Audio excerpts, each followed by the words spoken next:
Everybody, welcome back to my channel. എല്ലാവരും സുഖമായിട്ടിരിക്കണമെന്ന് വിശ്വസിക്കുന്നു. ഞാനും അടിപൊളിയായിട്ടിരിക്കണു. അപ്പോൾ ആൾക്കാർ എൻ്റെ ഹെൽത്തിനെ പറ്റിയിട്ടൊക്കെ ഇൻസ്റ്റഗ്രാമിലും യൂട്യൂബിലും ഒക്കെ അന്വേഷിക്കുന്നുണ്ട്. അവരോടൊക്കെ പറയാനുള്ളത്, ഞാൻ ഹാപ്പി ആയിട്ടിരിക്കണു, സന്തോഷമായിട്ടിരിക്കണു, ദൈവം സഹായിച്ച് കുഴപ്പമൊന്നുമില്ല, അങ്ങനെ തന്നെ പോട്ടെ. അപ്പോൾ ഈ വീഡിയോ ഞാനിങ്ങനെ എന്താ പറയുക, ഭീകര സംഭവങ്ങൾ കാണിക്കാനൊന്നുമല്ല, കുറച്ച് കാര്യങ്ങൾ നിങ്ങളായിട്ട് സംസാരിക്കാൻ വേണ്ടിയിട്ടാണ് വന്നിട്ടുള്ളത്. കുറേ ക്വസ്റ്റ്യൻസ് കണ്ടു യൂട്യൂബിലും ഇൻസ്റ്റഗ്രാമിലും. എങ്ങനെ പ്രഗ്നൻസി ടൈമിൽ ഹെയർ ഫോൾ ഉണ്ടോ, അതെങ്ങനെ മാനേജ് ചെയ്യുന്നത്, അല്ലെങ്കിൽ എങ്ങനെയാ ചേച്ചി ഹെയർ കെയർ റുട്ടീൻ, അല്ലെങ്കിൽ എന്താ സീക്രട്ട്, അങ്ങനെ ഒരുപാട് ചോദ്യങ്ങൾ ഞാൻ കണ്ടു. അപ്പോൾ ഞാൻ വിചാരിച്ചു ഇത് ഇരുന്ന് നമുക്ക് സംസാരിക്കേണ്ട ഒരു ടോപ്പിക്കാണ്. അങ്ങനെ ഞാൻ ഇരുന്ന് സംസാരിക്കുക എന്ന് വന്നിരിക്കുകയാണ്. അപ്പോൾ എൻ്റെ ഹെയറിനെ പറ്റി പറയാനാണെങ്കിൽ, ചെറുപ്പം തൊട്ടേ മുടി വളർത്തുന്ന ഒരാളാണ് ഞാൻ. എന്നെ പണ്ട് ഇപ്പോൾ നിങ്ങൾ സൂപ്പർ ഡാൻസറൊക്കെ കണ്ടിട്ടുള്ളവരുണ്ടോ എന്ന് എനിക്കറിയില്ല. അന്നോട്ടേ എനിക്ക് നല്ല നീണ്ട മുടി ഉണ്ടായിരുന്നു. ടെക്സ്ചറൊക്കെ കുറച്ച് വ്യത്യാസം ഉണ്ടായിരുന്നു. കുറച്ചുകൂടിയും എന്താ പറയുക, ഒരു ചകിരി മുടി തന്നെയാണ് എനിക്ക് പണ്ട് തൊട്ട്. പക്ഷെ കുറച്ചുകൂടി അടിയൊക്കെ ഒരു ചുരുളിച്ചൊക്കെ ഉണ്ടായിരുന്നു കേട്ടോ. അപ്പം അതായിരുന്നു എൻ്റെ ടെക്സ്ചർ. പിന്നെ വലുതായപ്പോൾ ഞാൻ പിന്നെ കെറാറ്റിനൊക്കെ ഒരു എന്താ പറയുക 3 വർഷം മുന്നേ ഒക്കെ ചെയ്തിരുന്നു. അങ്ങനെ മാറിയത്, 4 വർഷം മുന്നേ ചെയ്തിരുന്നു. അങ്ങനെ മാറിയതാണ്. അപ്പോൾ എനിവേസ്, അപ്പോൾ തൊട്ടേ മുടി വളർത്തുന്ന ഒരാളാണ്, ലെങ്ത് ഇഷ്ടപ്പെടുന്ന ഒരാളാണ്. പക്ഷെ ഞാൻ പറയട്ടെ, ഇതിൻ്റെ സീക്രട്ട് എന്താണെന്നൊക്കെ ചോദിക്കുന്നവരോട് എനിക്ക് പറയാനുള്ളത്, ജെനറ്റിക്സ്, പാരമ്പര്യം. അത് മുടിയാവട്ടെ, നമ്മുടെ സ്കിൻ ടോൺ ആവട്ടെ, അല്ലെങ്കിൽ ഹൈറ്റ് ആവട്ടെ, ഇതെല്ലാം സ്കിന്നിൻ്റെ ആ ഒരു നന്മയാവട്ടെ തിന്മയാവട്ടെ, എല്ലാം മെയിൻലി ജെനറ്റിക്സ് ആണ്. പിന്നെ നമുക്ക് ചെയ്യാൻ പറ്റുന്ന, ഓൾട്ടർ ചെയ്തെടുക്കാൻ പറ്റുന്ന കുറച്ച് കാര്യങ്ങളുണ്ട്. നമ്മുടെ ഉറക്കം, ലൈഫ് സ്റ്റൈൽ, ഫുഡ്, ലൈഫ് സ്റ്റൈലിൽ വരുന്നതാണ് ഇതെല്ലാം. നല്ല വെള്ളം കുടിക്കുക, പിന്നെ ചെറിയ നമ്മുടെ ഒരു നല്ലൊരു റുട്ടീൻ ഉണ്ടാക്കിയെടുക്കുക എന്നുള്ളതൊക്കെ നമുക്ക് ചെയ്യാൻ പറ്റുന്ന കാര്യങ്ങളാണ്. പക്ഷേ ഒരു 60% അത് ജെനറ്റിക്സ് തന്നെയാണ്. ഓക്കെ, അപ്പോൾ എനിക്കും അങ്ങനെ കിട്ടിയതായിരിക്കും. ആരുടെ കിട്ടിയതെന്നൊന്നും എനിക്കറിയില്ല. അമ്മയ്ക്ക് അങ്ങനെ മുടിയൊന്നുമില്ല. ചിലപ്പോൾ അമ്മമ്മയോ അച്ഛൻ്റെ വീട്ടിൽ നിന്നോ അമ്മമ്മയുടെ വീട്ടിൽ നിന്ന് എവിടെന്നെങ്കിലൊക്കെ ആയിരിക്കും. അപ്പോൾ എനിവേസ്, ഞാൻ പറയാൻ വന്ന ഇത്രേ ഉള്ളൂ. അപ്പോൾ അതൊരു വലിയൊരു ഫാക്ടറാണ് കേട്ടോ. രണ്ടാമത്തെ കാര്യം എന്ന് പറഞ്ഞാൽ നമുക്ക് ചെയ്യാൻ പറ്റിയ ഈ ലൈഫ് സ്റ്റൈൽ ചേഞ്ച് ഒക്കെയാണ്. അപ്പോൾ ഇന്നത്തെ വീഡിയോയിൽ എനിക്ക് ഷെയർ ചെയ്യാനുള്ളത്, ഞാൻ ഇപ്പോൾ ഹെയർ കെയർ റുട്ടീൻ എന്ന് പറയാനൊന്നുമില്ല, ഞാൻ എങ്ങനെ മുടി മെയിൻറ്റെയിൻ ചെയ്യുന്നു എന്നുള്ളത് ഞാൻ പറയാം. ഓക്കെ, മെയിനായിട്ട് എനിക്കുള്ളൊരു റുട്ടീൻ എന്ന് പറഞ്ഞാൽ എൻ്റെ മുടി വാഷ് ചെയ്യുക, എണ്ണ തേക്കുക എന്നുള്ളത് മാത്രമാണ് ഞാൻ മുടിക്ക് ചെയ്യുന്നൊരു കാര്യം. അതല്ലാണ്ട് മാസ്ക് ഒക്കെ ഇടുക എന്നൊക്കെ ഉള്ളത് വർഷത്തിൽ എപ്പോഴെങ്കിലുമൊക്കെ ചെയ്യുന്നൊരു കാര്യമാണ് കേട്ടോ. അപ്പം മുടി വാഷ് ചെയ്യുക എന്ന് പറയുന്നത്, ഞാൻ ആഴ്ചയിൽ പണ്ട് എങ്ങനെ പ്രഗ്നൻ്റ് ആവുന്നതിൻ്റെ മുന്നേ എങ്ങനെയായിരുന്നു വെച്ചാൽ ആഴ്ചയിൽ ഒരു 4 times ഒക്കെയാണ് മാക്സിമം ഞാൻ ഹെയർ വാഷ് ചെയ്തിട്ടുണ്ടായിരുന്നത്. ഇപ്പം അമ്മ ചീത്ത പറഞ്ഞിട്ട് ഞാൻ ദിവസവും തല നനയ്ക്കാറുണ്ട്. പക്ഷെ ദിവസവും ഷാംപൂ ചെയ്യില്ല.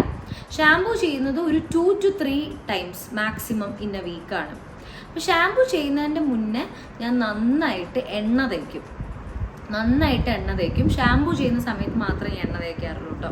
ഇല്ലെങ്കിൽ എന്താണെന്ന് വെച്ച് കഴിഞ്ഞാൽ ഈ എണ്ണ ഇരുന്നിട്ട് നമ്മൾ പുറത്തൊക്കെ പോകുമ്പോൾ ഭയങ്കര ചളിയൊക്കെ ആയിട്ട് അത് കൂടുതൽ ഡാൻഡ്രഫ് ആവാനും തലയിൽ ഡ്രൈനെസ് വരാനൊക്കെ കൂടുതൽ കാരണമാവും. എനിക്ക് പിന്നെ ഓൾറെഡി നല്ല ഡ്രൈ ആൻഡ് ഫ്രിസി ഹെയർ ആണ്. പിന്നെ ഹെയർ കളറും കൂടി ചെയ്തപ്പോൾ ഇത്തിരി ഫ്രിസി ആയിട്ടുണ്ട്.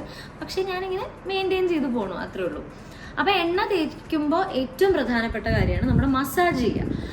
അതിപ്പോൾ ഏത് എണ്ണയാവട്ടെ, നിങ്ങൾക്ക് ഇഷ്ടമുള്ള എണ്ണ എടുക്കാം, നന്നായി മസാജ് ചെയ്യുക എന്നുള്ളതാണ്. അത് ആ ബ്ലഡ് സർക്കുലേഷൻ കൂട്ടാൻ വേണ്ടിയിട്ടുള്ളതാണ്. നന്നായി മസാജ് ചെയ്യുക, ഫസ്റ്റ് പോയിന്റ്. അതാണ് ഞാൻ ചെയ്യുന്നത്. ഒരു മേബി 5 minute 10 minute ഒക്കെ ഞാൻ വെക്കാറുള്ളൂ. അതിലും കൂടുതൽ വെക്കാം, അരമണിക്കൂറൊക്കെ വെക്കാം. പിന്നെ ഷാംപൂ ചെയ്യും. അത് നല്ല നറിഷിങ് ആയിട്ടുള്ള ഒരു ഷാംപൂ നിങ്ങൾ എടുക്കുക, നിങ്ങളുടെ ചോയ്സിനനുസരിച്ച്. പിന്നെ കണ്ടീഷണർ യൂസ് ചെയ്യുക. കണ്ടീഷണർ ഞാൻ ഈ എക്സസ് വാട്ടറൊക്കെ ഒന്ന് പിഴിഞ്ഞ് കളഞ്ഞിട്ടാണ് ഞാൻ കണ്ടീഷണർ യൂസ് ചെയ്യുക.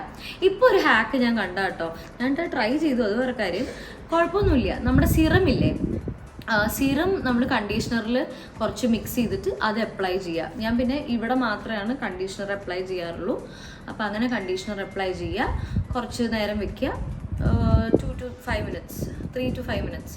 അത് കഴിഞ്ഞിട്ട് വാഷ് ഓഫ് ചെയ്യുക. ദെൻ സീറം ഞാൻ അപ്ലൈ ചെയ്യും. അത് മുടി ഒന്ന് ഉണങ്ങിയതിന് ശേഷം, ഫുൾ ഉണങ്ങല്ല, മീഡിയം ഉണങ്ങിയതിന് ശേഷം അങ്ങനെ. പിന്നെ മുടി ഉണക്കുന്നത് എങ്ങനെയാണെന്ന് വെച്ച് കഴിഞ്ഞാൽ, ഞാൻ ടവൽ ഡ്രൈ ചെയ്യാറുണ്ട്. പക്ഷേ ഏറ്റവും കൂടുതൽ ഞാൻ ചെയ്യുന്ന കാര്യം, അങ്ങനെ മുടി അഴിച്ചിടുക. കുളിച്ച് വന്ന ഉടനെ അതിനെനിക്ക് അവിടെ ഞാൻ ചീത്ത ആക്കാറുണ്ട്. പക്ഷെ എനിക്ക് പണ്ട് തൊട്ടേ ശീലമായൊരു കാര്യമാണത്. ഞാൻ മുടി തോർത്താറില്ല. ഇനി ഞാൻ തോർത്തില്ല എന്ന് പറഞ്ഞിട്ട് നിങ്ങൾ തോർത്താതിരിക്കേണ്ട. ചിലർക്കൊക്കെ നീരിറക്കം വന്ന് പനിയും ജലദോഷം വന്ന് എന്നെ കുറ്റം പറയരുത്, എനിക്കത് ശീലമാണ്. അപ്പോൾ ഞാൻ അധികം തോർത്താറില്ല. പിന്നെ ഇപ്പോൾ പുറത്തൊക്കെ പെട്ടെന്ന് പോകണം മുടി ഉണങ്ങണമെങ്കിൽ ഞാൻ ഹെയർ ഡ്രയർ യൂസ് ചെയ്യും, മാക്സിമം ഹീറ്റ് കുറച്ചിട്ട്. കാരണം ഹീറ്റ് മുടിക്ക് ഒട്ടും നന്നല്ല, ഒരു സ്റ്റൈലിങ്ങും മുടിക്ക് നന്നല്ല. സോ അത് ശ്രദ്ധിക്കല്ല, അങ്ങനെയും ചെയ്യാറുണ്ട്. അപ്പോൾ ഇതാണ് ഞാൻ മുടി കഴുകുന്ന അല്ലെങ്കിൽ എൻ്റെ ഒരു വാഷ് റൂട്ടീൻ ഇങ്ങനെയൊക്കെയാണ്. ഇനി നിങ്ങൾക്ക് അതിൻ്റെ ഒരു ഡീറ്റെയിൽഡ് ആയിട്ട് അറിയണമെങ്കിൽ ഞാൻ എങ്ങനെയാണ് വാഷ് ചെയ്യുന്നതെന്ന് ഞാൻ നിങ്ങൾക്ക് കാണിച്ചു തരാം. ഓക്കെ, എൻ്റെ ഹെയർ വാഷ് സ്റ്റാർട്ട് ചെയ്യുന്നത് എണ്ണ തേച്ചുകൊണ്ടാണ് കേട്ടോ. എപ്പോൾ ഷാമ്പൂ ഇടുന്നു അപ്പം ഞാൻ എണ്ണ തേക്കും, കാരണം എൻ്റെ ഭയങ്കര ഡ്രൈ ആൻഡ് ഫ്രിസി ഹെയർ ആണ്. So oil is my Xavier. അപ്പോൾ ഞാൻ എണ്ണ നന്നായി സ്കാൾപ്പിലാണ് തേച്ച് പിടിപ്പിക്കുക, അല്ലാണ്ട് ലെങ്ത്തിലല്ല. സ്കാൾപ്പിൽ തേച്ചിട്ട് അറ്റം ജസ്റ്റ് തൊട്ട് വരട്ടും, എന്നിട്ട് നന്നായിട്ട് ജട കളയും, ഡീറ്റാങ്കിൾ ചെയ്യും. അത് ഭയങ്കര ഇമ്പോർട്ടൻ്റ് ആണ്. ഇല്ലെങ്കിൽ ഷാമ്പൂ ഒക്കെ തേച്ച് കഴിയുമ്പോഴേക്കും ചകിരിക്കൂടാവും മുടി. എന്നിട്ട് നന്നായിട്ട് ഹെയർ വാഷ് ചെയ്യുക. ഓക്കെ, ഫുൾ വെറ്റായതിന് ശേഷമാണ് നമ്മൾ ഷാമ്പൂ യൂസ് ചെയ്യാൻ പാടുള്ളൂ. ആൻഡ് ഇന്ന് ഞാൻ യൂസ് ചെയ്യുന്നത് ലോറിയൽ പാരീസിൻ്റെ extra ordinary oil hair care range shampoo, conditioner and സിറമാണ്. നിങ്ങൾക്ക് ഇഷ്ടമുള്ള ഷാമ്പൂ യൂസ് ചെയ്യാം. ബട്ട് എനിക്ക് ഇത് എന്താ പറയുക, എൻ്റെ ഹെയർ ടൈപ്പിന് പറ്റിയൊരു ഷാമ്പൂ ആണ്. സ്കാൾപ്പിലാണ് ഞാൻ പുരട്ടുന്നത്. ആൻഡ് ലെങ്ത്തിലേക്ക് നമ്മൾ കണ്ടീഷണറാണ് യൂസ് ചെയ്യുക. ഞാനൊരു ചെറിയൊരു ഹാക്ക് യൂസ് ചെയ്യുന്നുണ്ട്. നമ്മുടെ എക്സ്ട്രാ ഓർഡിനറി ഓയിൽ സീറം ഞാൻ അതിലേക്ക് മിക്സ് ചെയ്യുന്നുണ്ട്, ഒരു എക്സ്ട്രാ നറിഷ്മെൻറ്റിന് വേണ്ടിയിട്ട് കേട്ടോ. നിങ്ങളൊന്ന് ട്രൈ ചെയ്തിട്ട് പറയുമോ ഹാക്ക് വർക്കാവുന്നുണ്ടോ ഇല്ലയെന്ന്. സോ ഇതായിരുന്നു എൻ്റെ ബിഫോർ ഹെയർ വാഷ് മുടി. കണ്ടില്ലേ, ഭയങ്കര ഫ്രിസിയാണ്. അത് കഴിഞ്ഞിട്ടുള്ളത് ആഫ്റ്റർ ഷോട്ട് ഞാൻ കാണിച്ചു തരാം. കുറച്ചുകൂടി ഒരു മാനേജബിൾ ആയില്ലേ മുടി. അപ്പോൾ ഇതിനെ ഒന്നും കൂടി മാനേജബിൾ ആൻഡ് ഒരു സിൽക്കി ഗ്ലോസി ഫിനിഷ് കിട്ടാൻ വേണ്ടിയിട്ട് ഞാൻ നമ്മുടെ extra ordinary oil serum use ചെയ്യുകയാണ്. അത് നമുക്കൊരു ഹെൽത്തി ലുക്ക് കിട്ടാൻ വേണ്ടിയിട്ട് ഹെൽപ്പ് ചെയ്യും. So with serum and without serum ആ ഡിഫറൻസ് നിങ്ങൾക്ക് മനസ്സിലാവുന്നുണ്ടാവുമായിരിക്കും എന്ന് ഞാൻ വിശ്വസിക്കുന്നു ഈ വീഡിയോയിൽ. ലോറിയൽ എന്നുള്ള പണ്ട് തൊട്ട് നമ്മൾ കേൾക്കുന്നൊരു ബ്രാൻഡാണല്ലോ. എനിക്ക് തോന്നുന്നു നമ്മൾ വലുതായിട്ട് ഷാമ്പൂ ഒക്കെ യൂസ് ചെയ്യാൻ തുടങ്ങുമ്പോൾ തൊട്ടേ കേൾക്കുന്നൊരു ബ്രാൻഡാണ് ലോറിയൽ. അപ്പോൾ ഇതിൻ്റെ ഈ എക്സ്ട്രാ ഓർഡിനറി ഓയിൽ സീറം ഭയങ്കര യൂസ്ഫുൾ ആണ്, സ്പെഷ്യലി ഫോർ ഫ്രിസി ഹെയർ. എൻ്റെ പോലത്തെ ഫ്രിസി ഹെയർസിന് ഭയങ്കര യൂസ്ഫുൾ ആണ്. മാനേജബിൾ ആക്കാൻ ഇത് ഹെൽപ്പ് ചെയ്യും. നമുക്ക് ആ ഒരു സിൽക്കി സ്മൂത്ത് ഗ്ലോസി ഹെയർ നമുക്ക് തരും. ഇതെങ്ങനെ വർക്ക് ചെയ്യുന്നതെന്ന് വെച്ച് കഴിഞ്ഞാൽ ഓരോ ഹെയർ സ്ട്രാൻഡിനും ഇതൊരു കോട്ട് കൊടുക്കുന്ന പോലെയാണ് കേട്ടോ.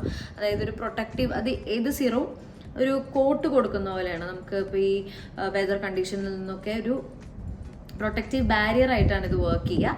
എന്നിട്ട് ഇതൊരു ലോങ് ലാസ്റ്റിംഗ് നറിഷ്മെൻറ്റ് തരും ഈ സീറംസ് എല്ലാം.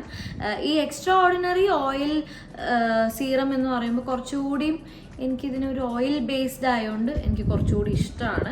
ഈ എക്സ്ട്രാ ഓർഡിനറി ഓയിൽ റേഞ്ചിലെ ഇപ്പോൾ ഷാംപൂ കണ്ടീഷണർ ആണല്ലോ ഞാൻ യൂസ് ചെയ്ത് കാണിച്ചതെന്ന്. അപ്പോൾ ഇത് മൂന്നും യൂസ് ചെയ്യുക. അപ്പോൾ ഒരു റേഞ്ചിലെ തന്നെ ഷാംപൂ കണ്ടീഷണർ സീറം യൂസ് ചെയ്യുക വെച്ചാൽ അതിനൊരു എക്സ്ട്രാ ബെനിഫിറ്റ് ഉണ്ടാവും കേട്ടോ. അതിപ്പോൾ ലോറിയലിൻ്റെ തന്നെ നിങ്ങൾ ഏത് ഷാംപൂ എടുക്കുകയാണെങ്കിലും അതിൻ്റെ തന്നെ റേഞ്ച് ഇപ്പോൾ പലതും നമ്മൾ കണ്ടിട്ടുണ്ടല്ലോ, ആ സെയിം ഇതിൽ തന്നെ യൂസ് ചെയ്യുക വെച്ചാൽ കുറച്ചുകൂടി ബെറ്റർ ആയിരിക്കും അതിൻ്റെ റിസൾട്ട്സ്. നമുക്ക് കുറച്ചും കൂടി ആ ഒരു നറിഷ്മെൻറ്റ് നമുക്ക് ഫീൽ ചെയ്യാൻ പറ്റും. ഇനിയിപ്പോൾ നിങ്ങൾ ഈ 3 പ്രോഡക്ട്സിൽ നിന്ന് എനിക്ക് ഏറ്റവും ഇഷ്ടപ്പെട്ട പ്രോഡക്റ്റ് ഏതാണെന്ന് ചോദിച്ചു കഴിഞ്ഞാൽ ഞാൻ ഈ സിറം തന്നെ പറയാം. കാരണം ഈ സിറം ഞാൻ ഇടയ്ക്ക് ഒറ്റയ്ക്കും യൂസ് ചെയ്യാറുണ്ട്. അതായത് ഇപ്പോൾ ഷാമ്പു കുളിച്ചിട്ടില്ല, ഹെയർ വാഷ് ചെയ്യാത്ത ദിവസമാണെങ്കിൽ ഞാൻ ഈ സിറം മാത്രം യൂസ് ചെയ്യും. കാരണം അപ്പോൾ കുറച്ച് നമ്മുടെ ഹെയറിനെ മാനേജബിൾ ആക്കാൻ ഇത് ഹെൽപ്പ് ചെയ്യും, ഒരു ഹെൽത്തി ലുക്ക് തരും. പണ്ട് സ്കൂളിൽ പഠിക്കുമ്പോൾ കുളിക്കാത്ത ദിവസങ്ങളിൽ ഞാൻ സീറം പുരട്ടാറുണ്ടായിരുന്നു, കാരണം ഇത് നല്ല മണം ഉണ്ടാവും. അപ്പോൾ അത് നമ്മളെ സഹായിക്കും ഭയങ്കരമായിട്ട്. എനിക്ക് പെട്ടെന്ന് ഓർമ്മകളിലേക്ക് ഞാൻ പോയി. സീറം ഇഷ്ടപ്പെടാൻ എനിക്ക് വേറൊരു റീസണും കൂടി ഉണ്ട് കേട്ടോ. കാരണം എണ്ണ തേച്ച് നമുക്ക് പുറത്തു പോകാൻ പറ്റില്ല, കാരണം ഭയങ്കര ഒട്ടി പ്ലേ എന്നിരിക്കും. പക്ഷെ സിറം ആണെങ്കിൽ ആ പ്ലേ ഇല്ല, എന്നാൽ നമുക്ക് ഹെയറിനെ കുറച്ചൊരു മാനേജ് ചെയ്യാൻ പറ്റുന്ന രീതിയിൽ ആ ഒരു ഫ്രിസിനെസ്, ചകിരിനെസ് കുറച്ചിട്ട് ഒരു ഹെൽത്തി ഗ്ലോസി ഒരു സിൽക്കി ലുക്ക് തരാൻ ഇത് ഹെൽപ്പ് ചെയ്യും. If I had to choose a product from these 3 ഞാൻ സിറം തന്നെ ആയിരിക്കും ഞാൻ ചൂസ് ചെയ്യാം. ഓക്കെ, അപ്പം നിങ്ങൾ ഈ റേഞ്ച് ട്രൈ ചെയ്തിട്ടുള്ളവരുണ്ടെങ്കിൽ കമൻറ്റ് ബിലോ. ഇതിൻ്റെ പ്രൈസ് റേഞ്ച് എനിക്ക് തോന്നുന്നു അങ്ങനെ ഒരു ഭീകര സംഭവമല്ല, കുഴപ്പമില്ലാത്ത പ്രൈസ് റേഞ്ചിൽ അവൈലബിൾ ആണ്. സോ നിങ്ങളിത് ട്രൈ ചെയ്തിട്ടുണ്ടെങ്കിൽ കമൻറ്റ് ചെയ്യുക. ഇനി ട്രൈ ചെയ്യാത്തവരുണ്ടെങ്കിൽ പ്ലീസ് ഡു ട്രൈ ഇറ്റ്. എനിക്ക് തോന്നുന്നു എൻ്റെ പോലത്തെ ഹെയർ ടെക്സ്ചർ ഉള്ളവർക്ക് ഈ shampoo and conditioner and serum will work, ഉറപ്പാണ്. പിന്നെ ഞാൻ പറഞ്ഞ പോലെ ഈ മുടിയുടെ ഇതും സ്കിന്നിൻ്റെ ഇതെല്ലാം നമ്മളും കൂടി കുറച്ച് ശ്രദ്ധിക്കണം. അപ്പോൾ പ്രൊഡക്റ്റ് യൂസ് ചെയ്തു എന്ന് വെച്ചിട്ട് ഇപ്പോൾ മുടി അങ്ങോട്ട് സൂപ്പർ ആയിക്കൊള്ളണമെന്നില്ല. നമ്മുടെ ലൈഫ് സ്റ്റൈലും നമ്മൾ അതിൻ്റെ കൂടെ തന്നെ ബെറ്റർ ആക്കാൻ ശ്രമിക്കണം. ഓക്കെ, അപ്പോൾ അതായിരുന്നു ഇന്നത്തെ വീഡിയോ. നമുക്ക് എൻ്റെ ഹെയർ വാഷ് രീതി എങ്ങനെയാണെന്നൊക്കെ മനസ്സിലായെന്ന് വിശ്വസിക്കുന്നു. അതൊരു കുഞ്ഞു വീഡിയോ ആയിരുന്നു. പിന്നീട് അടുത്ത വീഡിയോ ആയിട്ട് വരുന്നവരെ ചിൽഡ്രൻ ടേക്ക് കെയർ, ബൈ. ഇനിയൊരു ഞാൻ സ്പെഷ്യൽ വീഡിയോ ആയിട്ടായിരിക്കും വരുന്നുണ്ടാവുക. എന്താണെന്നുള്ളത് ഞാൻ അപ്പോൾ പറയാം. ഓക്കെ, എന്തെങ്കിലും ഗസ്റ്റ് ഉണ്ടെങ്കിൽ അതും കമൻറ്റ് ബോക്സിൽ ഇട്ടോളൂ. ഓക്കെ, അപ്പോൾ അടുത്ത വീഡിയോയിൽ കാണുന്നവരെ ടാറ്റാ.